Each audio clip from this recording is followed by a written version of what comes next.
Bienvenue dans les coachings marmitons, je suis Aurélie et c'est moi votre coach. Aujourd'hui dans ce coaching pâtisserie, on va s'intéresser au sans gluten. Vous pouvez télécharger la feuille de route et naviguer d'étape en étape en cliquant sur les triangles. Qu'est-ce que le sans gluten? On parle beaucoup de régime sans gluten ou d'intolérance. Mais qu'est-ce que c'est que le gluten? Le gluten est une protéine que l'on retrouve dans les céréales comme le blé, l'orge, le seigle, et par répercussion dans beaucoup de produits comme les pâtes, les pizzas ou encore les pâtisseries. C'est pour ça que les personnes intolérantes ou allergiques doivent absolument l'éviter. C'est pour ça qu'aujourd'hui, on va vous proposer des alternatives et vous montrer une recette de pain, de pâte à choux et de gâteau au yaourt sans gluten.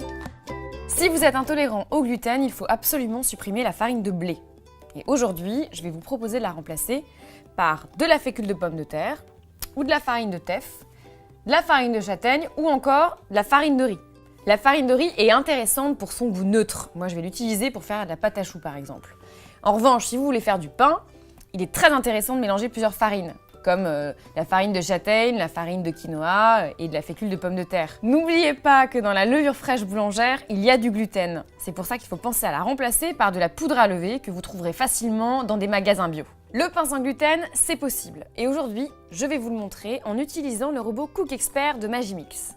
Pour remplacer la farine de blé, je vais mixer de la fécule de pomme de terre, de la farine de riz et de la farine de châtaigne. Je mets à peu près 2 tiers de farine de riz. Le gluten donne de l'élasticité à votre pain. Donc pour le remplacer, je vais prendre de la gomme de goire que vous achetez facilement dans les magasins bio.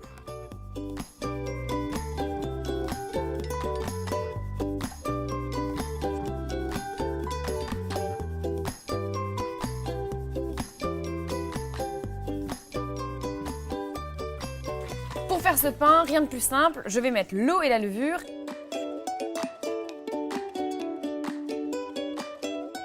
Après, j'ajoute mon mix de farine,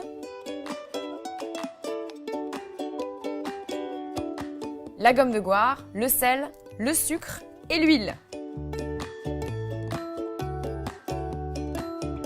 Comme pour un pain normal, je vais verser la pâte dans mon moule à pain et le laisser pousser 45 minutes à 35 degrés dans le four. Pour la cuisson, je mets mon pain au four à 210 degrés pendant une bonne heure et je n'oublie pas d'ajouter un petit bol d'eau au fond du four.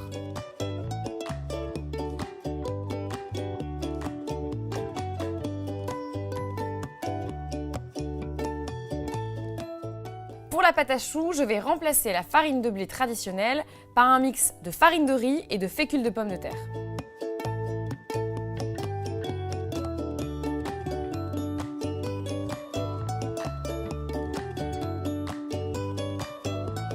Je commence par faire fondre le beurre et l'eau.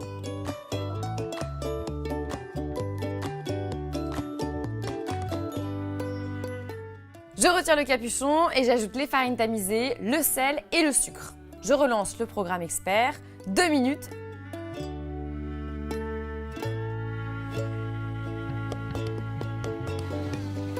La pâte doit commencer à former une boule et à ce moment-là, vous ajoutez les œufs un par un en relançant le programme 2 minutes.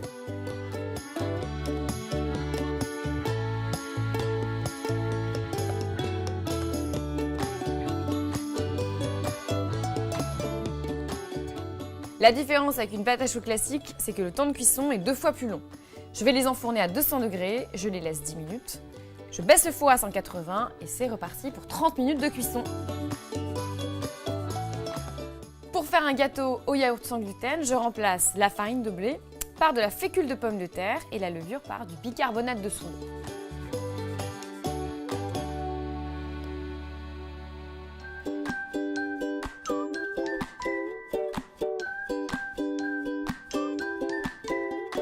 Je commence par mélanger les œufs et le yaourt dans la cuve du robot et je lance le programme pâte à gâteau. J'ajoute ensuite la fécule de pomme de terre, le sucre, le sel et l'huile. Je mélange à nouveau 1 minute et je termine par le bicarbonate de soude. Pour un peu plus de gourmandise à ce gâteau yaourt, je vous propose d'ajouter quelques poires vanillées. Pour cela, je mets des dés de poire avec une gousse de vanille dans la cuve de mon robot.